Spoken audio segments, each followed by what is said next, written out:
नमस्कार, मैं हूं निवेदिता। अमेरिका और भारत के बीच की दोस्ती अब चीन के गले से नहीं उतर रही। जब मोदी का भारत और सुपर पावर अमेरिका नजदीक आ रहे हैं तो इससे चीन बौखला रहा है।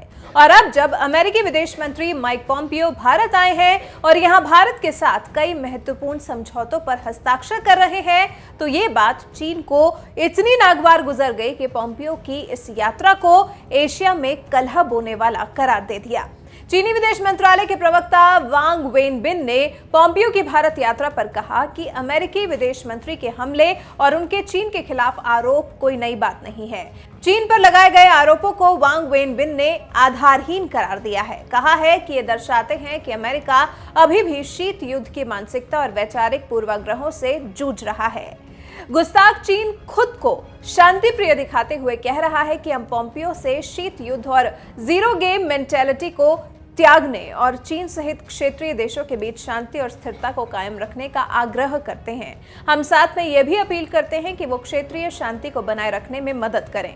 दरअसल अमेरिकी विदेश मंत्री माइक पॉम्पियो ने भारत के साथ 2+2 डायलॉग के बाद साझा प्रेस कॉन्फ्रेंस में दुश्मन चीन पर हमला बोला था। कहा था, आज हम वॉर मेमोरियल गए थे, हमने उन वीर जवानों को श्रद्धांजलि दी जिन्होंने भारत के लिए अपनी जान दी। पॉम्पियो ने 15 जून को गलवान में भारतीय जवानों के साथ हुई हिंसा पर कहा कि वॉर मेमोरियल में जिन वीर जवानों को श्रद्धांजलि दी उनमें वो 20 जवान भी शामिल हैं जिन्हें गलवान में चीन ने मारा था। भारत अपनी अखंडता के लिए खतरों से लड़ रहा है और हम भारत के साथ खड़े हैं। दरअसल ये कोई पहला मौका नहीं है जब पॉम्पियो इस तरह से चीन पर हमलावर हुए हों।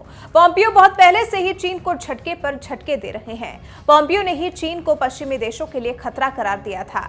कहा था कि कुछ मायनों में शीत युद्ध के दौरान सोवियत संघ द्वारा किए गए मुकाबलों से भी बदतर है। अब जो हो रहा है वो शीत युद्ध 2.0 नहीं है। चीनी कम्युनिस्ट पार्टी की धमकी का विरोध करने की चुनौती कुछ मायनों में बहुत खतरनाक है।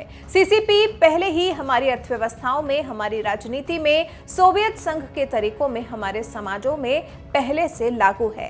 आपको बता दें, पॉम्पियो के भारत में रहते दोनों देशों के बीच में एक महत्वपूर्ण समझौता हुआ है जिससे अत्याधुनिक सैन्य प्रौद्योगिकी, उपग्रह के गोपनीय डेटा और दोनों देशों के बीच अहम सूचना साझा करने की अनुमति होगी।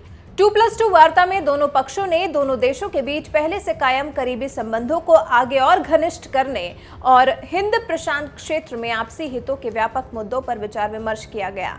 अब जब नजदीकियां इतनी ज्यादा दिखाई दे रही हैं तो इससे चीन का बौखला जाना तो लाजमी ही है। तभी बौखलाहट में आकर चीन पॉम्पियो के भारत आगमन को एशिया में कलह करने वाला बता रहा है। लेकिन चीन को अब तक तो ये जान लेना चाहिए कि अब चीन चाहे कितना ही छटपटा ले, भारत और अमेरिका के घनिष्ठ संबंधों को अब कोई नहीं झुठला सकता।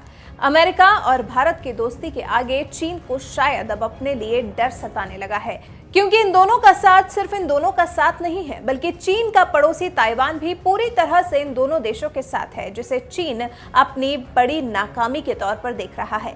अब आप हमें कमेंट करके बताएं कि आपका चीन की इस बौखलाहट पर क्या कुछ कहना है। हालांकि चीन का ये रिएक्शन नया नहीं है, बल्कि भारत और अमेरिका की नजदीकियों से तो चीन शुरू से ही तिलमिलाया हुआ है। अपनी राय हमारे साथ जरूर साझा करें।